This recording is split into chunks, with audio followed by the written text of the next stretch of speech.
Pernahkah kalian mendengar bahwa ada jin pendamping manusia di kehidupan kita, ataupun yang diturunkan oleh leluhur kita?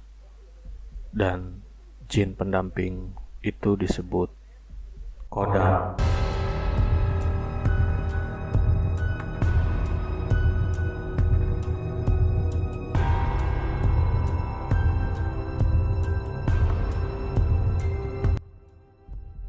25 tahun lalu, ketika aku masih 13 atau 14 tahunan dan masih duduk di bangku SMP, pada waktu itu aku berteman dengan seseorang yang seumuran, sebut saja dia Seno. Waktu itu pas bulan puasa, seminggu lagi lebaran pertama gitu. Anak SMP dulu sekolah setengah hari meskipun saat bulan puasa. Ketika aku kelas selesai, tiba-tiba temanku yang satu ini, Seno ini, nepuk pundak saya sambil ngobrol soal mata pelajaran barusan.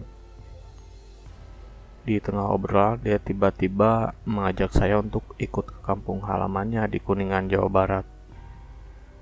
Karena dia orangnya baik sekali, tentu saja aku mau jika diperbolehkan ikut oleh orang tuanya gitu. Karena aku dan Seno itu berbeda keyakinan dan kami baru kenal 1 tahun. Ya, hitung-hitung main lah, pikirku saat itu ketika diajak. Oke, nanti dikabari deh-nya, ujarnya. Siap, sahutku. Singkat cerita, keesokan harinya ketika pulang sekolah, Seno mengajak saya untuk main ke rumahnya. Oke, kami pun langsung berangkat ke rumah Seno dengan mengendarai mobil jemputan. Edan, gaya masih eta dijemput pakai mobil pulang pergi, ujarku. Mobil kantor babe urang, ayo, ujarnya. Saya duduk di belakang dan Seno di depan dengan supir. Supirnya sebut saja Mang Jaya. Mang Jaya, kenalin ini teman Seno, ujarnya ke Mang Jaya yang sedang menyetir. Oh, siapa namanya? Tanya Mang Jaya. Yusuf, Mang, sahutku.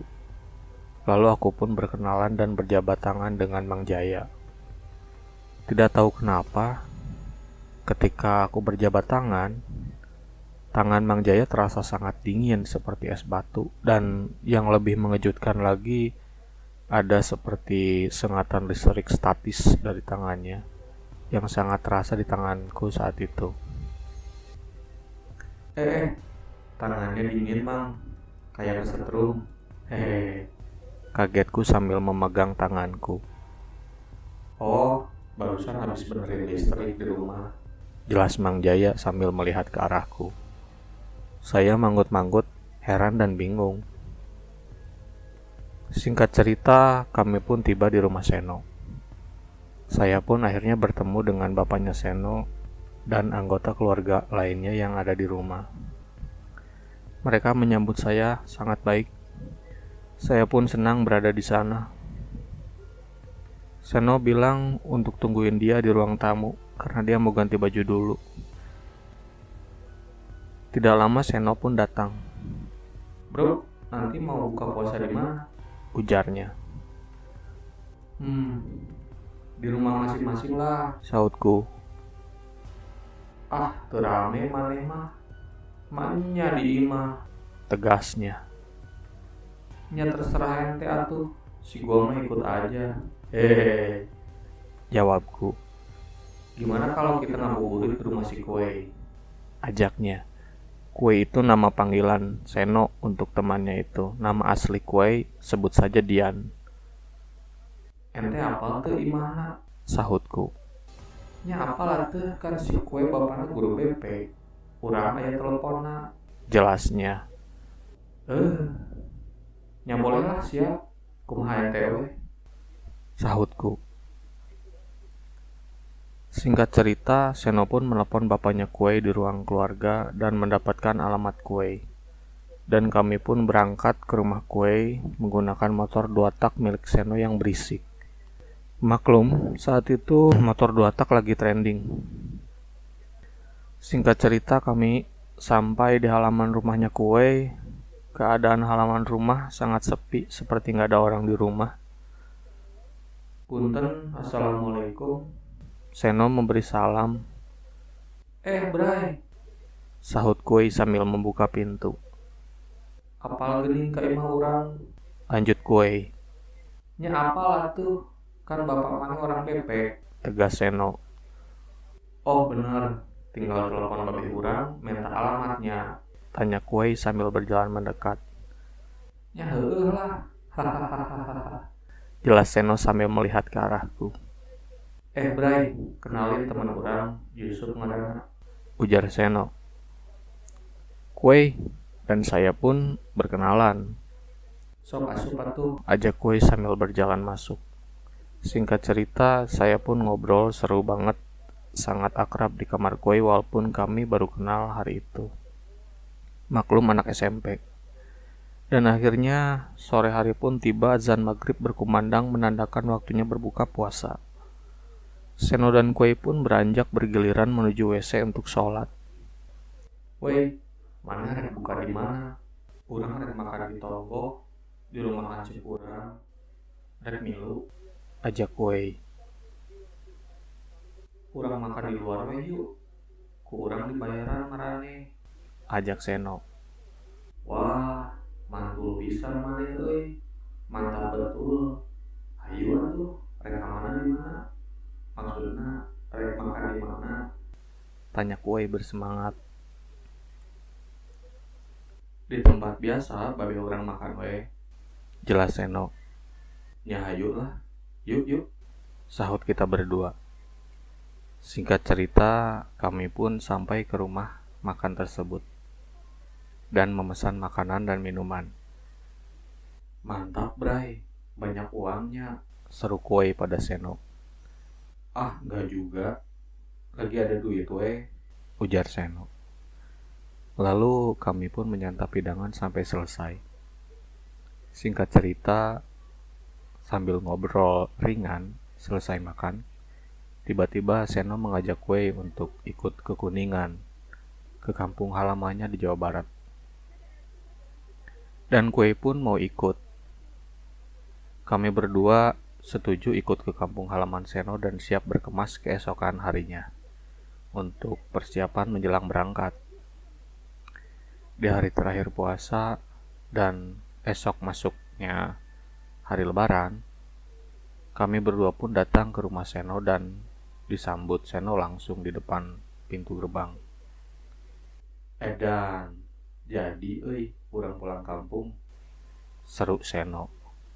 Hahaha, mantap, sahut kami berdua. Kami pun beres-beres barang dan muatan ke mobil Seno. Singkat cerita, kami berangkat dari Bandung dan sampai ke Kuningan kurang lebih 3 jam. Karena bapaknya Seno harus ketemu rekannya dulu di jalan dan berbincang. Ketika kami sampai di Kuningan, saya dan Kuwei terkejut karena kampung halaman Seno masuk ke dalam pedesaan. Indah dan asri, kami berdua terpesona. Setibanya kami di rumahnya Seno di Kuningan, kami beranjak bergiliran ke WC untuk mandi, karena saat itu sudah mulai sore menuju malam. Awalnya menuju malam biasa saja, tidak banyak lampu jalan atau lampu-lampu yang di depan rumah tetangga. Cahaya remang-remang lampu bohlam kuning saja yang menerangi halaman dan ruangan-ruangan di rumah Seno ini. Singkat cerita, kami pun ngobrol seru banget sambil tertawa terbahak-bahak karena kita saling cerita hal-hal lucu yang terjadi di sekolah dan hal lainnya sambil menonton TV di kamar Seno yang cukup besar. Orang tua Seno dan kerabat lainnya sedang mengobrol di ruang utama di depan. Kamar Seno langsung terhubung ke halaman belakang, yaitu kebun singkong milik kakek Seno. Sesekali aku melihat ke jendela, remang-remang hanya terlihat ranting-ranting pohon sekitar dan kebun singkong dari kejauhan. Karena kami tertawa mungkin terlalu gaduh, Akhirnya bapaknya Seno mengetuk kamar yang kami tempati. "Jangan terlalu berisik ya dek, ada Mang Jaya lagi tidur di sebelah kamar.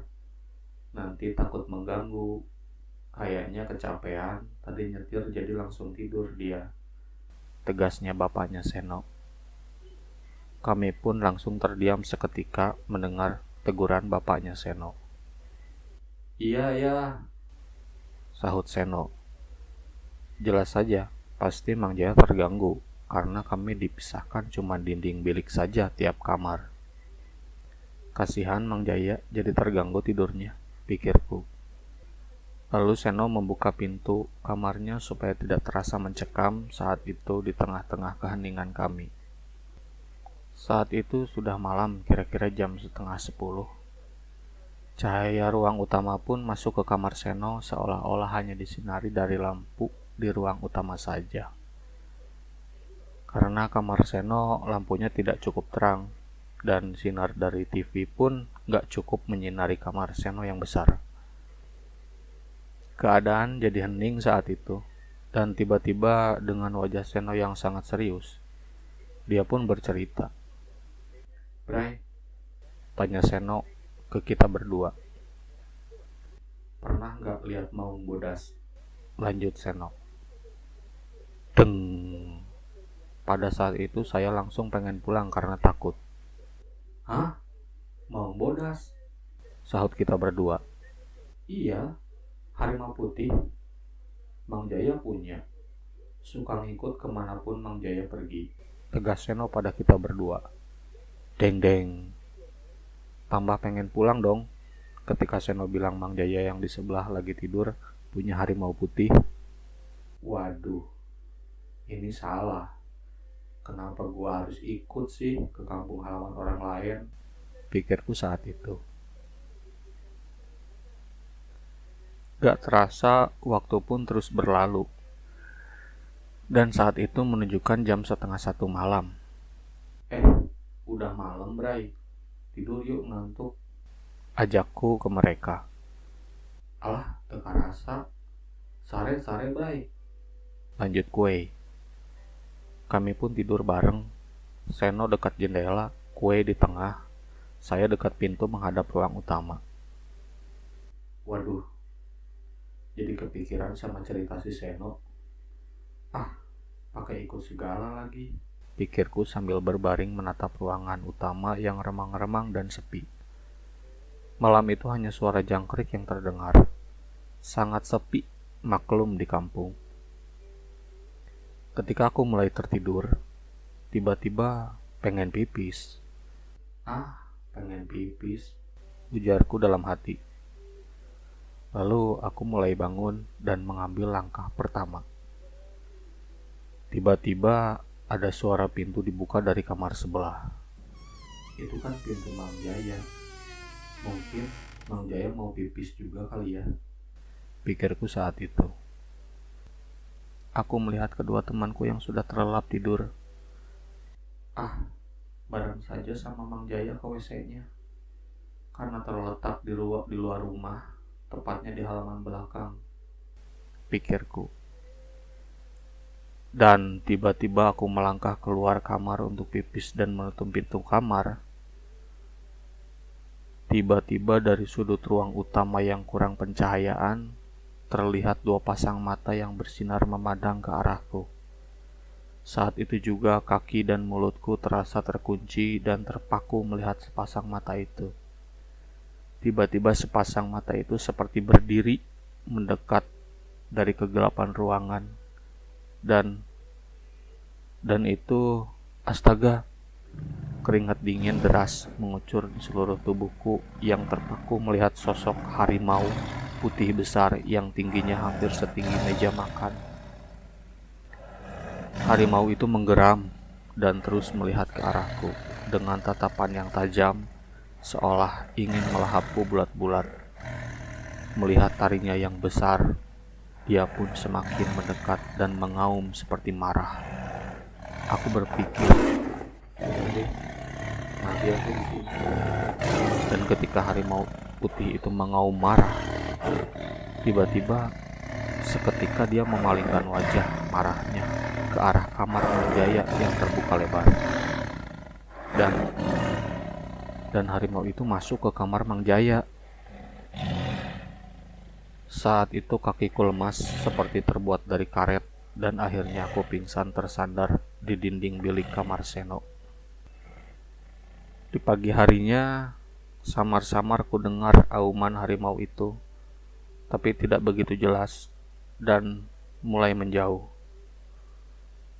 Dan ada orang-orang yang memanggil-manggil namaku berkali-kali. Ketika aku mencoba bangun dan membuka mata, terasa sangat berat. Aku pun terkejut. Kok banyak orang ya di kamar Seno? Sup, kamu kenapa semalam tidur di luar sambil ngompol lagi? Tanya Seno penasaran. Eta Bray, ayam maung. Saya lihat maung bodas, Bray. Tegasku pada Seno. Oh, itu penjaga rumah ini, sahut bapaknya Seno. Tapi Yusuf gak kenapa-kenapa kan? Tanya bapaknya Seno padaku. Enggak pak, cuman kaget dan takut saja. Harimaunya besar sekali, takut dimakan. Jawabku seru. Ya sudah. Lalu tangan Mang Jaya mengusap wajahku dan aku langsung tertidur lagi. Siang harinya, aku terbangun lagi dengan badanku yang terasa sakit semua. Aku masih di kamar Seno sendirian. Melihat sekeliling dan ku dengar suara Seno dan Kuei di halaman belakang. Aku pun beranjak dari tempat tidur dan melangkah ke halaman belakang. Bray, udah bangun? Sana mandi dulu. Kita makan dulu, lapar ya. Seru Seno padaku. Ya. Saya manggut-manggut sambil mengambil peralatan mandi di tas. Setelah itu kami pun berkumpul untuk makan siang bersama. Seperti biasa, keluarga Seno di ruang utama dan kami bertiga di kamar Seno. Bray, urang mah kapok ikut ke sini. Ada harimau putih. Serem cuy. Ucapku pada Seno. Hahaha. Santai Bray. Itu mah udah biasa di sini. Harimau itu cuma penjaga, gak akan melukai orang baik. Tegas Seno padaku. Ya biasa teh, cek maneh. Urang mah teh biasa. Tegasku pada Seno. Hahaha. Udah tenang, gak usah kapok ya. Nanti diceritain ku Mang Jaya, jelas Seno.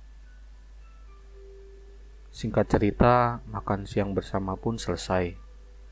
Saya dan Kuei pun beranjak membersihkan piring-piring yang kotor di dapur yang bersebelahan dengan WC di halaman belakang. Sup, kamu serius ningali maung bodas? Tanya Kuei padaku. Nya weh, besar pisan, sebesar meja makan yang ada di depan. Besar pokoknya.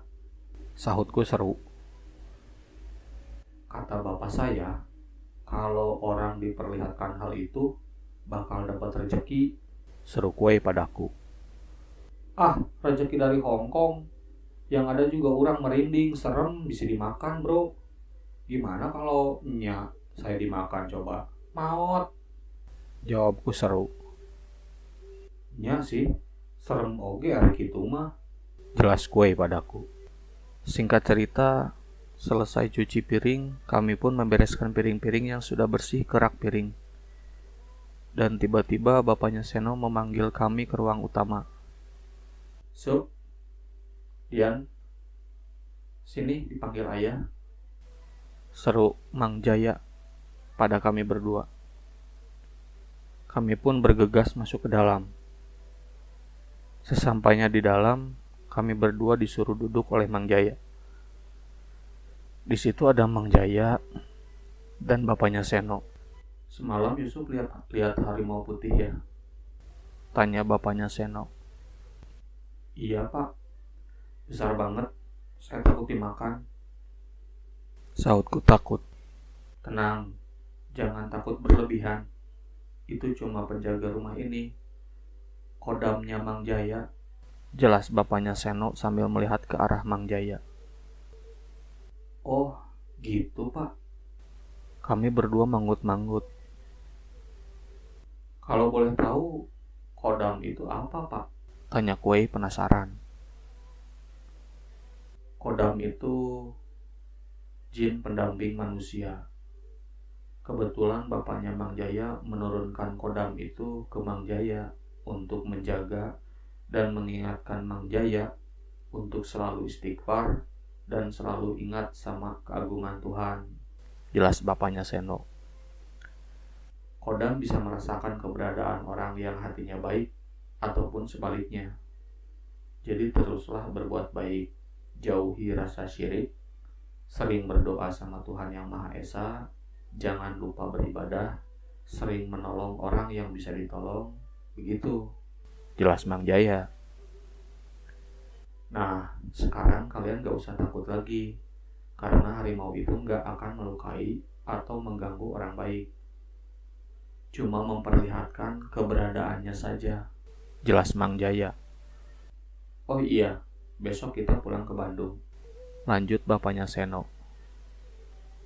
Di situ aku jadi teringat ayahku pernah bilang bahwa semua manusia memiliki pendamping tak kasat mata di dalam hidupnya masing-masing. Sekarang aku tersadar, kalau orang bule bilang sih itu guardian angel, namun tidak semua orang mampu melihat atau merasakan keberadaannya, karena mungkin belum kuat batin dan rohani untuk menerima kenyataan tersebut. Sungguh, Tuhan Yang Maha Esa memang luar biasa.